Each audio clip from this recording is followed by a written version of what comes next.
Sebelumnya, namo buddhaya. Perkenalkan, nama saya Dina Yuliana. Di sini saya akan memenuhi tugas dari Bapak Suparman. Di sini saya akan membawakan materi tentang psikologi pendidikan.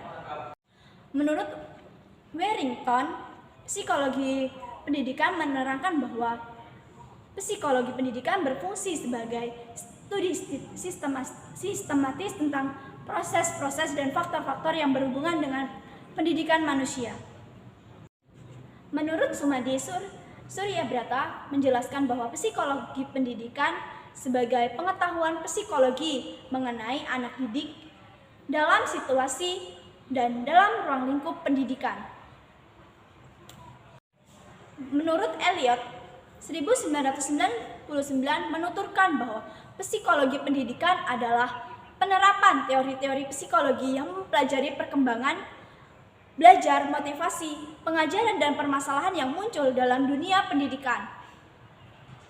Jadi, dari pengertian menurut para ahli tersebut, dapat disimpulkan bahwa psikologi pendidikan adalah cabang dari ilmu psikologi yang mempelajari tentang karakteristik individu dalam perkembangannya.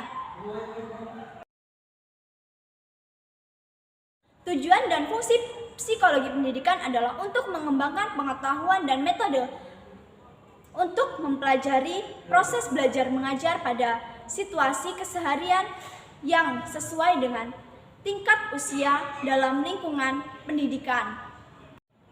Selanjutnya, konsep-konsep dasar psikologi pendidikan. Konsep dasar ilmu psikologi pendidikan memberi pemahaman tentang anak sebagai pelajar, bagaimana anak belajar, bagaimana guru memotivasi anak belajar, dan bagaimana guru mengevaluasi hasil belajar.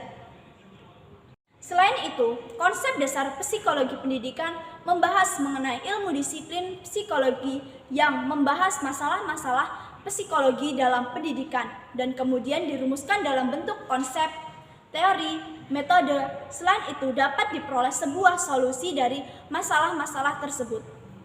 Tujuan mempelajari ilmu psikologi dalam pendidikan adalah untuk memahami dan meningkatkan proses belajar dan pembelajaran.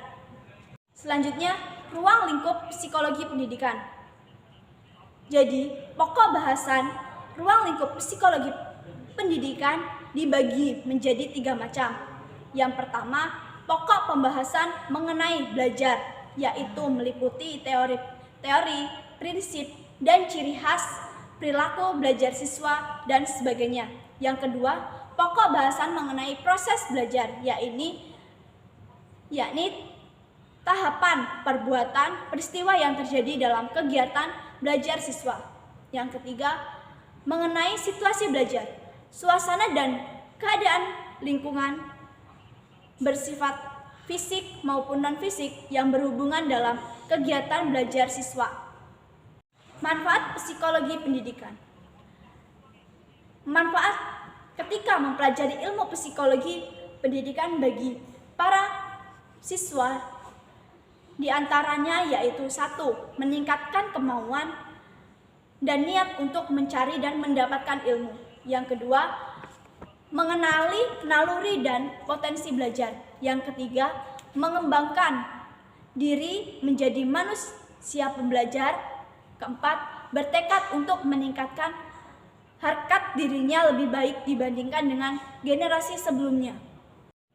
Tujuan mempelajari ilmu psikologi pendidikan secara umum pada dasarnya dibagi menjadi 5 kelompok.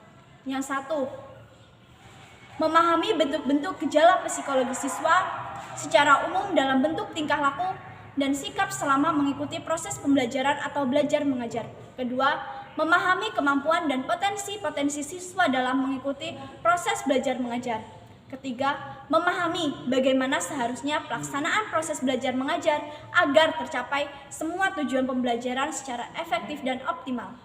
Keempat, membantu siswa mengembangkan berbagai jenis potensi dan kemampuan dalam bentuk proses pembelajaran berbasis pengembangan siswa-siswi. Kelima, membantu siswa-siswi menyelesaikan program pembelajaran materi dengan sempurna. Dari materi-materi yang telah disampaikan, dapat disimpulkan bahwa dalam proses mengajar, pendidik dituntut memiliki pengetahuan mengenai materi yang diajarkan dalam beberapa metode dalam penyampaian agar materi yang disampaikan mudah untuk dipahami oleh peserta didik. Oleh karena itu, penguasaan terhadap ilmu psikologi pendidikan merupakan suatu tuntutan terhadap orang yang bergelut dalam dunia pendidikan sebagai salah satu keahlian pendidik. Sebab seorang pendidik yang memiliki keahlian mendidik akan mampu membuat individu atau orang lain, siswa-siswi belajar dan berkualitas. Seorang pendidik memberi pengaruh terhadap peningkatan kompetensi peserta didik. Namo Buddhaya.